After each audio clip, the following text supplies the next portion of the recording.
So what do we really mean when we say a book is our favorite? Let's just consider this a thought exercise, or at least an exercise in making simple questions more complicated than they need to be. Here's the simplest definition. What do we like best, or what makes us the happiest? But let's use pizza as a metaphor. If I have guests coming in from out of town and they ask me if there's any good local pizza spots, the answer I'm expected to give them, and the answer I'm probably going to give them, is the name of an artisanal small business pizza place near me.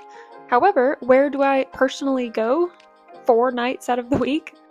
It's Little Caesars. And you might be wondering, why do you go to Little Caesars if there's a better artisanal restaurant that is the favorite and best restaurant? Lots of reasons, right? Sure, it's cheaper. It's also nostalgic. Maybe it's just a little bit closer to my house. Maybe I just feel like it's a little less effort. Or maybe, at the end of the day, I just like it better, even though I can recognize that on an objective level, it's not. Still, when someone asks me for a good pizza place, I'm not recommending them Little Caesars, because I know it's only really special to me, and what they're really asking for is a recommendation for them, or at least an endorsement of some kind. To connect the metaphor, for me, something like recommending Little Caesars would be like recommending The Immortals Quartet. Now, this isn't a perfect one because, well, The Immortals Quartet by Tamora Pierce is awesome. I absolutely love it. It makes me happy. I reread it, like, every year. I also own several copies, which I can't say about most of my books. But at the end of the day, it's also made for children, and so if an adult asks me for a recommendation, I'm not often going to give them this book. I guess you could say I feel self-conscious, because I'm afraid I'll be seen as silly or undeveloped, somebody with unsophisticated taste. I also have an unfair history with that book. It's something I read as a child, young adult, and it really meant a lot to me. So it's really hard for me to tell if it's my favorite for reasons that have nothing to do with the book, or if it's just my favorite because it is. I think sometimes a nostalgic favorite feels different than a favorite because nostalgia is kind of cheating, isn't it? Another definition would be, what do you think is best? The difference being that we make this decision with a critical decision of the mind, not a blind emotional decision of the heart.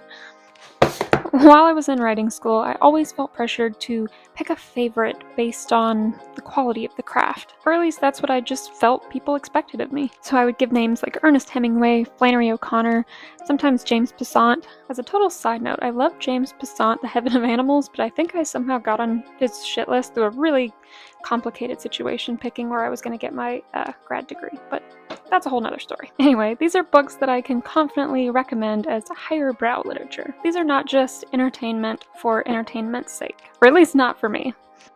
You see, in school, I really felt like I was being trained to have a very mature taste in books, an appreciation for good craft, and something that made me feel very grown up. What I didn't feel or talk about often, and maybe this is on me, is just a bubbly feeling of love. A really, really, truly, silly, just love of books. Sometimes bad books.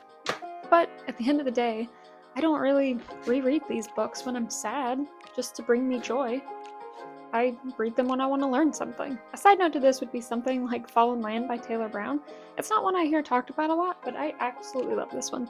This one's good. This one brings joy. So I guess here's a thought exercise within a thought exercise, which is, does your answer of what your favorite is change depending on who you're talking to? I mean, obviously, right? You feel like different people are expecting different things from you. Maybe they're asking different things of you. I guess the better question is, should you have one favorite of all time, or not? These days, if an adult who doesn't really like to partake in heavy highbrow literature asked me what my favorite book was, I would probably say something like The More I See You by Lynn Curlin.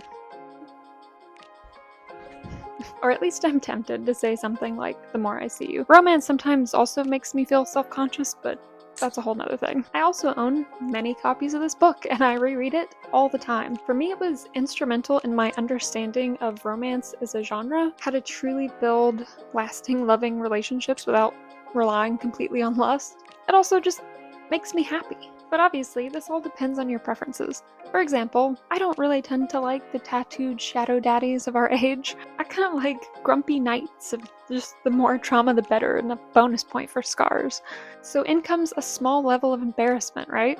Because liking a romance and a certain kind of character is seen as a very female book and a very female thing, which there should not be shame attached to. Even though not all spice in romance is bad and not all romance is spicy. And I did my undergrad capstone on romance, and I know that this genre makes way, way more money than anything else. We've stigmatized romance and lumped all romance in together, even though literally everyone loves it, and it is the highest grossing genre of all time. It also pays people's bills and affords them a lavish lifestyle, while most people, like poets, have to be teachers. I'm just saying. Yet you'd be seen as a genius poet or as a cheap romance author. For a lot of my life, when people would ask me what my favorite work is, I would just say my own writing. I mean, after all, it's catered perfectly to my taste. But imposter syndrome is so widespread that to not have it, people thought I was nuts or conceited. But like, if I'm not my own favorite author, then whose favorite am I gonna be? There's a whole nother conversation there of who writers should be writing for, themselves or audiences, or like the genre itself, but that's a whole different conversation. So, do I have a hard time picking a book and tailoring it to the person I'm talking to because I have a deep, unresolved need to have people like me that I should probably be talking about in therapy and not a YouTube video?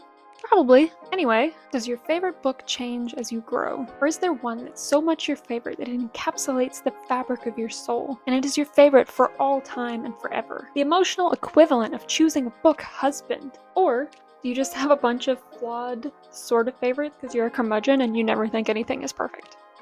I think everybody just chooses their favorite differently. Most people probably never give it this much thought. Like falling in love, one could say if it's right for you, you'll know it, and if it's not, you'll spend the whole rest of your life wondering if it is. Your favorite, that is.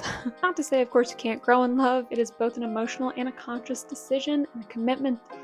So what is my favorite book? Well, I don't know. I guess I have a lot of different favorites for different reasons, and hopefully I'll find more favorites to come. Maybe one day I'll just know. Maybe one day it'll be my own book. I don't know. I'm just happy I have so much good stuff to read. The important question is, what's your favorite book? From the first moment I saw you,